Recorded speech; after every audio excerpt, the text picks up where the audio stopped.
फरमाते हैं कि मैं ना मजदूर लेने गया, बगदाद के चौक में मजदूर बैठे होते थे, तो मेरी उन मजदूरों में से ना एक नौजवान बच्चे पे नजर पड़ी। बड़ा कमजोर सा वजूद था, लेकिन चेहरे पर इबादत का निशान था। माथा बताता था कि नमाज का बड़ा ख्याल रखता है। मैं उसके करीब गया। चेहरे भी बड़ा कुछ बताते हैं ना, चेहरों में भी बड़ी रानाई होती है। फरमाते हैं मैं करीब गया, मैंने उसको कहा बेटे मजदूरी करोगे? तो कहने लगा मजदूरों में बैठा हूं तो जरूर मजदूरी के लिए ही तो बैठा हूं। तो मैंने कहा कि चलो फिर। कहने लगा नहीं, मेरी कुछ शर्तें। मैंने कहा बताओ? कहने लगा पहली शर्त यह है कि लोग 4 दिनार दिहाड़ी लेते हैं, मैं 3 दिनार लूंगा। मैंने कहा यार बे तो बड़ी बेहतरीन है, बाकी भी इस तरह की रख ले। उसने कहा हुजूर दूसरी शर्त यह है कि मैं आपकी मुकम्मल बात मानूंगा, लेकिन जब अजान हो जाएगी फिर आपकी नहीं सुनूंगा। तीसरी बात उसने ये की कि हुजूर मैं आपके घर में काम करूंगा पर आपके किसी सवाल का जवाब नहीं दूंगा। कहते मैंने कहा यार तू बड़ा अजीब है, शर्तें तो मालिकों की होती हैं। कहने लगा जी बहरहाल मैं शर्तें लगा के जाता हूं। फरमाते मैं उसे घर ले आया, काम मैंने उसको बताया, तो जो काम मजदूर सारे दिन में करता है ना उसने 2 घंटे में ही कर दिया। हमारे मजदूर सिगरेट पीने में भी तो आधा घंटा लगाते हैं, वो चाय पीने जाएं तो पौना घंटा वहां। उनको भी तो ध्यानदारी करनी चाहिए कि नहीं करनी चाहिए? ने मुआहदा किया है ना जी, तो पूरा उतरना चाहिए ना। कहते 2 घंटे में। अब काम जब बंदा शुरू कराता है तो काम और निकल आता है। कहते काम मैंने उसको और बता दिया, वो करने लगा। उसने मिट्टी निकाल के रखी थी बाहर रास्ते में, तो अजान हो गई जोर की। उसने वहीं कुदाल छोड़ी कही और चलने लगा। तो मेरा बेटा कहने लगा इसको जरा बराबर कर दो। कहने लगे चुप कर जा, तेरे बाप से बात हुई थी, जब अजान होती है तो मैं किसी और की नहीं सुनता, सिर्फ अल्लाह रसूल की सुनता हूं। कहते मस्जिद चला गया, नमाज पढ़ के आया तो दोपहर का वक्त था। मेरी बीबी कहने लगी इसको को खाना खा ले। कहते हमने कहा खाना खा लो, तो कहने लगा मैंने रोजा रखा, रमजान भी नहीं था, नफली रोजा रखा हुआ। फरमाते हैं शाम हुई, मैंने 3 दिनार दिए। तो मैंने कहा तेरा नाम क्या है? कहने लगा मैंने आपसे कहा था मैं किसी सवाल का जवाब नहीं दूंगा। तो वो चला गया। अगले दिन मैं फिर लेने गया उसे, काम कुछ और निकल आए। तो लोगों ने बताया वो सिर्फ हफ्ते वाले दिन आता है।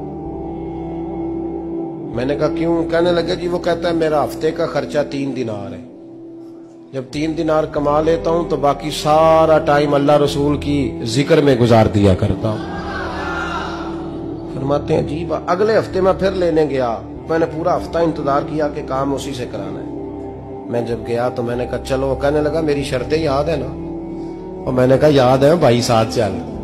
फरमाते हैं काम कराया। 2-3 हफ्ते वो आता रहा। 1 हफ्ते में गया तो लोगों ने कहा हुजूर आज नहीं आया।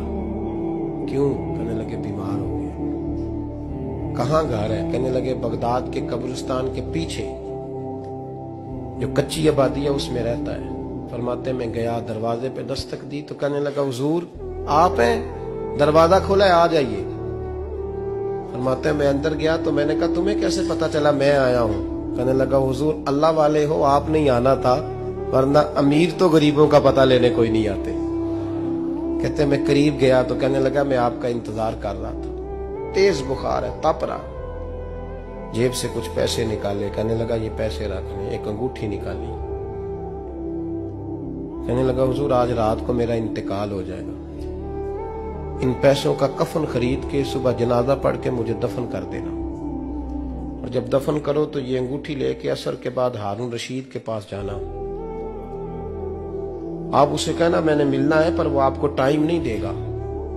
आप उसको आवाज दीजिएगा कि तेरी एक अमानत है मेरे पास। फिर वो आपसे मिलेगा तो अंगूठी दे दे, फिर आप मेरी तरफ से फारिग हैं। हजरत फरमाने लगे तेरा नाम? और कहने लगा हुजूर वक्त थोड़ा है, आज रात मैंने जाना है, बड़ी लंबी माफी मांगनी है रब करीम से, अगर मुनासिब समझे तो मुझे अपने रब से तन्हाई कर दे। फरमाते हैं मैं आ गया, पर उसकी बातों ने मुझे सारी रात सोने नहीं दिया। फरमाते सुबह बड़ी मुश्किल से सूरज निकला, मैं गया, दरवाजे पे हाथ रखा तो दरवाजा खुला हुआ था। अंदर दाखिल हुआ तो खुशबुएं मेरा इस्तकबाल कर रही थी। जब चेहरे से कपड़ा हटाया तो उसका तो इंतकाल हो चुका। इंतकाल हो चुका है, ऐसे जैसे किसी का दीदार करके सोया। कहते मैं तो 2 आदमी ले गया था जनाजे पे, पर पता नहीं दुनिया किधर किधर से आई, कहां कहां से। अखां जदों मीटियां जमाना मैनू रोवेगा, अपना ते अपना बेगाना मैनू रोवेगा। फरमाते हैं मैं तो 2 बंदे ले गया था, पर पता नहीं मखलूक कहां कहां से आई। जनाजा पड़ा, दफन किया। हारून रशीद के पास में असर के बाद गया, मैंने बुलाना चाहा पर बादशाह था, मेरी तरफ देखा ही नहीं। मैंने उसको कहा तेरी एक अमानत मेरे पास है। फरमाते हैं मुझे कोने पे ले गया, क्या बात है, कमरे में बुलाया, मैंने अंगूठी दी। हारून रशीद तो चीखे मारने लगा, कहने लगा अंगूठी वाला कहाँ है? मैंने कहा वो तो इंतकाल कर गया। कहने लगा मुझे कब्र पे ले चल। कहते मैं कब्र पे लाया तो वो लेट गया, तड़प के रोने लगा। मैंने कहा मेरा कलेजा फट जाएगा, ना उसने कुछ बताया ना तूने बताया, ये कौन था?